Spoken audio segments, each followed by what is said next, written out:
2050, la population de l'Afrique subsaharienne est susceptible de passer de 850 millions à 1 milliard 700 millions d'habitants, constituant ainsi presque 7% de la population mondiale.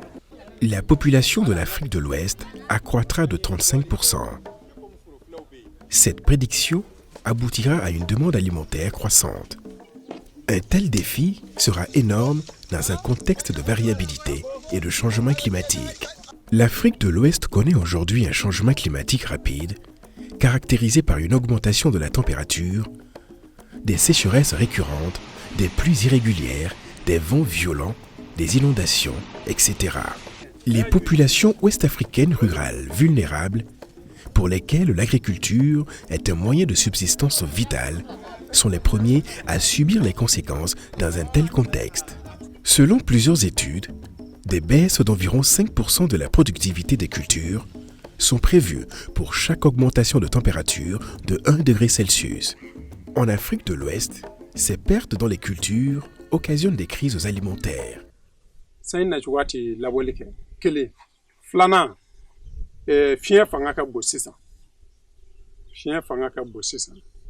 N'i y'a jateminɛ fana ni sabanan sifɛnkɔrɔ minnu bɛ yen o fana ye gɛlɛya ye an bolo sisan waati yɛlɛma in kɔnɔna na fɔlɔ ji tun bɛ labɔli kɛ o tun bɛ se ka sɛnɛ mɛ sisan n'i y'o fɛn minnu b'an bolo sisan kɔrɔlen ninnu n'i y'a da sisan sɔnni u bɛ se sanji bɛ tigɛ.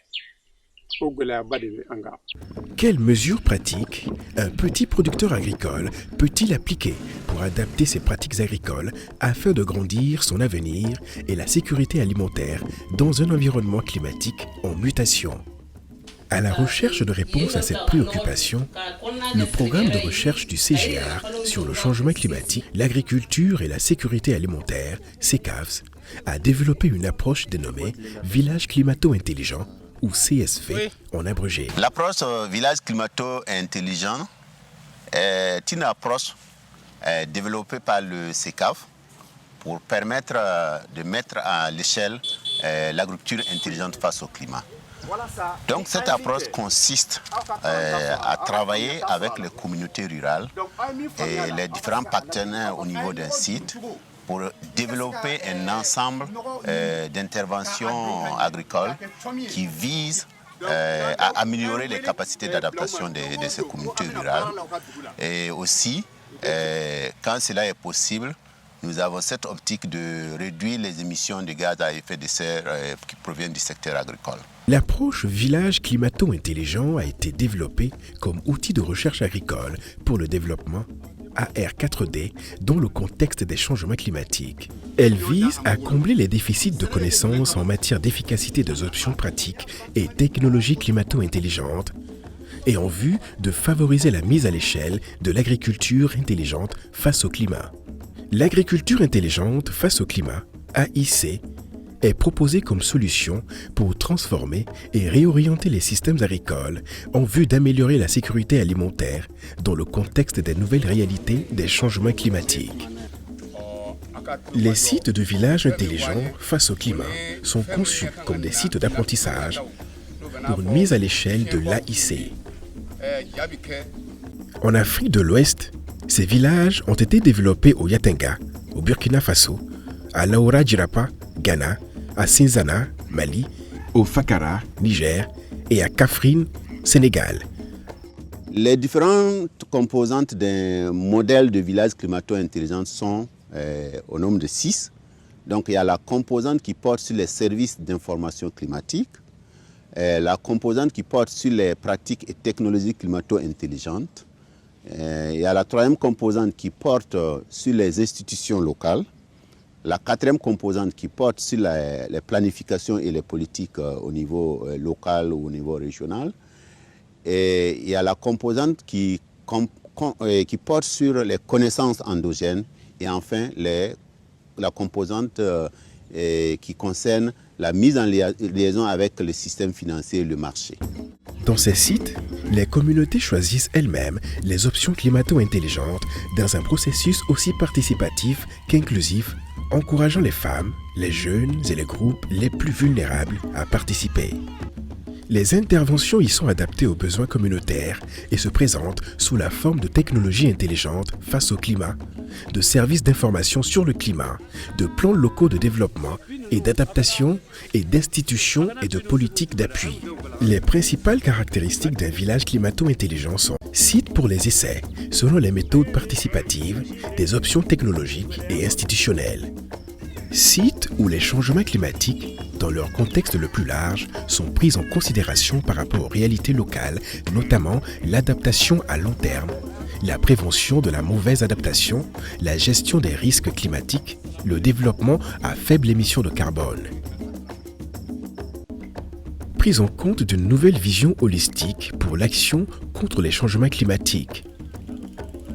Une plateforme pour une collaboration multipartie prenante inclusive sur le plan social.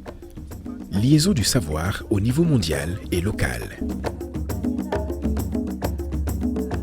Au nombre des options climato-intelligentes testées dans les CSV en Afrique de l'Ouest figurent les provisions de services d'information climatique, les pratiques intelligentes de gestion de l'eau telles que les techniques de labour en bion, les pratiques intelligentes face aux semences comme l'utilisation des variétés adaptées au climat, les pratiques intelligentes pour la séquestration du carbone et des nutriments tels que l'agroforesterie, les systèmes améliorés d'utilisation des terres, gestion de l'élevage, gestion intégrée de nutriments, les activités intelligentes face aux institutions et aux marchés, renforcement des institutions locales, y compris les plateformes d'apprentissage ou l'apprentissage entre agriculteurs à travers des visites d'échange et le renforcement des capacités ne sont pas en reste.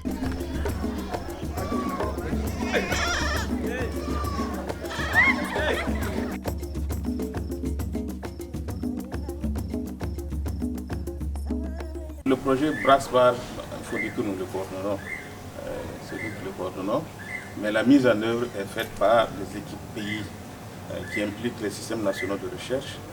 Et dans chacun des pays, il y a un consortium d'acteurs, dont le système national de recherche au Mali par exemple c'est l'EIE, et une ONG locale et le service national de la météorologie. Tout ce qui concerne le changement climatique, la porte d'entrée, c'est l'information climatique en premier lieu. Donc, nous travaillons essentiellement à faire en sorte que, à partir de l'information climatique, des prévisions climatiques, avec les producteurs, programmer leurs activités qui leur permettent d'assurer leurs conditions de vie, les mettre en œuvre, les évaluer et tirer les leçons pour les années à venir. Donc, ces leçons peuvent servir à l'intérieur du même site, mais l'idée, à partir du moment où nous avons 5 sites qui correspondent à la région, l'idée c'est que ces leçons aussi servent à la région, en fait. Parce qu'on ne peut pas avoir des sites dans chacun des pays individuels de la région, mais avec un échantillon de sites, on peut tirer des leçons qui permettent effectivement de mettre à l'échelle, comme on dit, en anglais on dit upscaling, de mettre à l'échelle l'ensemble des technologies qui ont été développées. Le projet de vie de chacun de ces communautés-là, ce n'est pas les mêmes. Donc, si vous allez au Sénégal, les systèmes de culture tournent essentiellement autour du mil et de l'arachide. Donc, il va falloir développer des technologies qui tournent autour de ça. Si vous venez dans les sites qui concernent le Mali, bon, les gens sont plus autour du mil et du sorgho, un peu d'élevage, un peu de tout.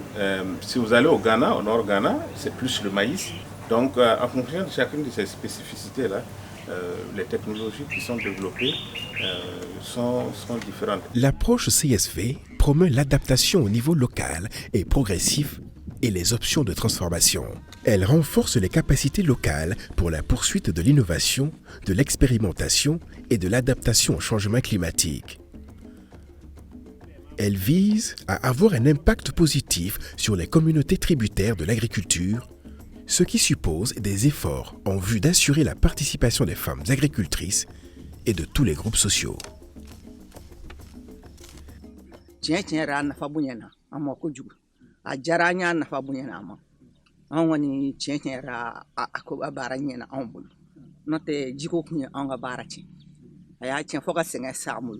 nga sango ni nyine tinya la an lafiyara ka sababu ke alika bara nyajirani anna tiɲɛna ne kɔni min fɔ an cikɛlaw ye min sen b'a la min sen t'a la bɛɛ kɛ na ka na baara in lajɛ an ka jɛgɛ fara ɲɔgɔn kan ka se ka nin kɛ an ka taabolo ye taabolo ɲuman yɛrɛ don an ka sifɛn kɔrɔ minnu kun b'an bolo n'i y'olu ni ninnu na ɲɔgɔn kɔrɔ i b'a sɔrɔ dafaraba de bɛ yen. En 8 années de mise en œuvre en Afrique de l'Ouest, l'approche CSV a permis un partenariat solide entre les parties prenantes au niveau local et au niveau district. Le renforcement de capacités des producteurs, des agents de vulgarisation, des ONG partenaires en matière de techniques de conservation de l'eau et du sol, l'introduction de nouvelles variétés pour la sécurisation de la production des cultures, une large sensibilisation sur le changement climatique et des stratégies d'adaptation-mitigation à travers des programmes diffusés sur les ondes locales et nationales.